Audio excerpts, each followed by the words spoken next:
Okay, good morning, good morning. Ngayong umagang ito, tayo po ay magluluto ng ginger and scallion crab. Meron po tayo ditong crab, 6 na piraso ito.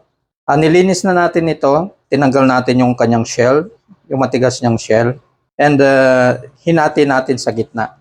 Ayan po. Napakataba po ng ating crab. Kailangan po natin itong i-deep fried. Chinese style po to. Lalagyan po natin ng flour yung ating crab para ma-seal yung kanyang laman. Para pag prito natin, hindi maghiwaiwala yung kanyang taba. Nakikita po natin na napakataba ng ating crab. Tinanggal din po natin yung kanyang gills. Kasi yung gills na yon ay pinaka-filter po ng crab. Kaya hindi natin kailangan sa ating pagluluto. Saka hindi natin gusto ang lasa nun. I-set aside po natin ang ating crab. At ngayon po magpapainit tayo ng mantika. Ang mantikang gagamitin natin dito, 1 cup and a half po.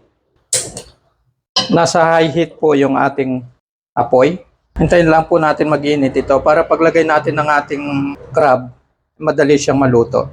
Kailangan po kasi natin dito intense heat.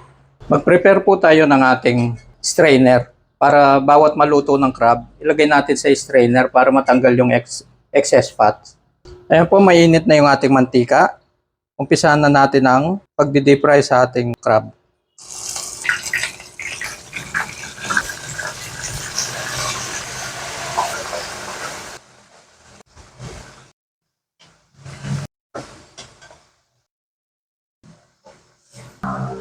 Bali, mabilisan lang po ang pagluto natin nito.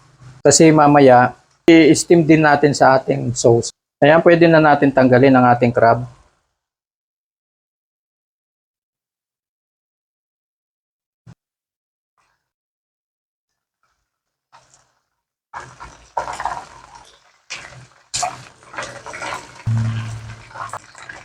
Ayan, tinanggal po natin yung mantika sa ating kawali.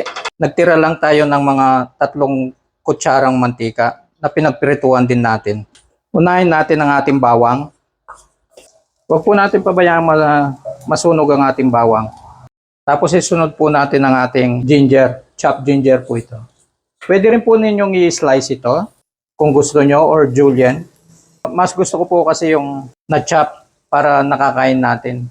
At maglalagay tayo dito ng 1 kutsarang asukal. At ilagay natin yung ating half cup soy sauce.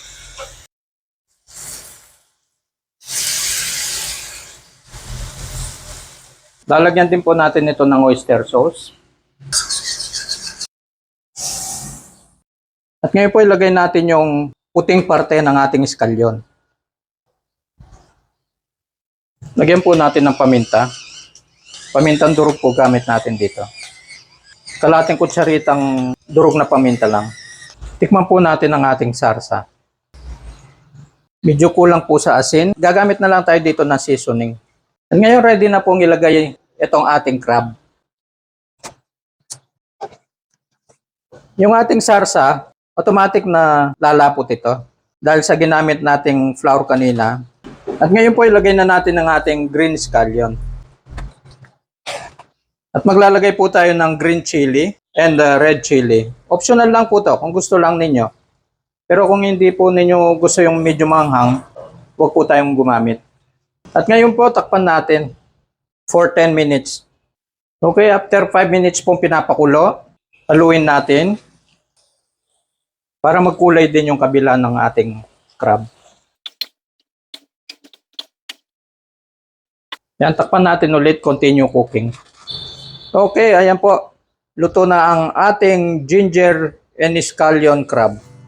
Chinese style.